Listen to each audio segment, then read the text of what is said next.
I fell behind on my reset again, and honestly, usually this is the part where I disappear into my old habits again. And I would tell myself that I ruined the challenge, that I didn't do it properly, that I should start on Monday again, or restart next month, or wait until I'm ready again. But this time I don't want to do that. Because the whole point of this reset was never to prove that I can be perfect in 30 days. The whole point was to start a system that I can return to when it starts getting messy. So today is not a reset, today is a return. When I started this 30-day reset, I had a plan. I had a workbook, I had a structure, I had a content plan, I had the rules and the standards that I want to do. And for a few days, it felt good. But then I started overthinking it. I started to think too much about how the research should look on camera, how the videos should feel like, if the content was strong enough, if the story made sense, if I had enough b-roll, if I was ready, if I was already behind. And instead of simply doing the resets, I started trying to make the reset look perfect. That's where I noticed the problem. I was turning the system into another thing I could fail at. And that's exactly the pattern I'm trying to break. My old pattern is very simple. I make a big plan.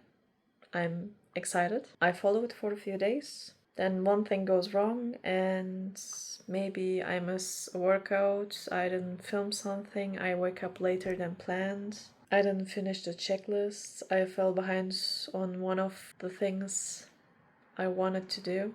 And instead of adjusting, I treat that as a proof that the whole thing fails. Then I stop tracking. I stop checking in, I disappear for a few days, and after that I'm trying to come back with a complete new plan, with a new routine, new aesthetic, new tracker, new challenge, and a new version of myself. But the problem was never that I needed a new plan.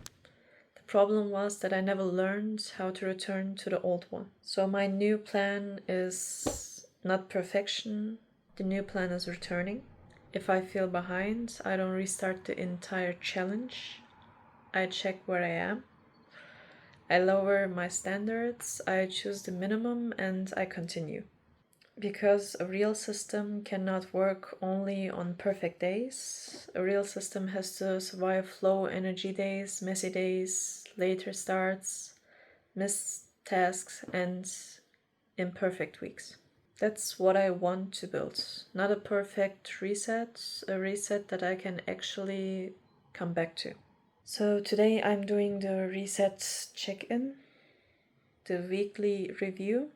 I'm opening my workbook, I'm checking what's actually happened this week, what worked, what failed, what I avoided, and what I overcomplicated. Then I'm writing the next minimum step. Not the fantasy version of the day, not the perfect version, just the minimum version that keeps the reset alive. For today, that means a small reset, one honest check-in, one plan for tomorrow, and one next step.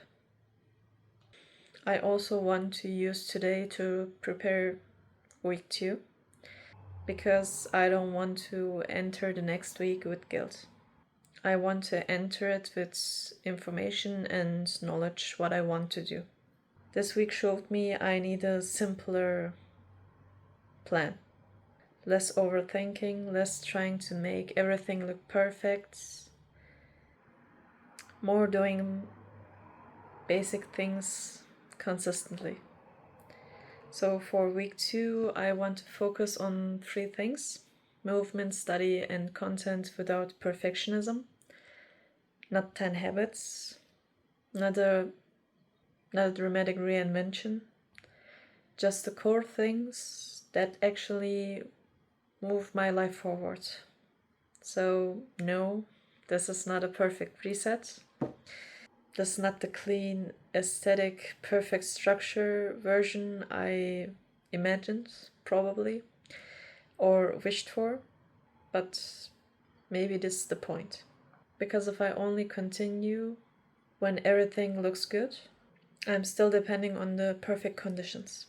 And I don't want to do that anymore. I fell behind, but this time I'm not restarting, I'm returning to the system. Not perfect, just rebuilding from zero.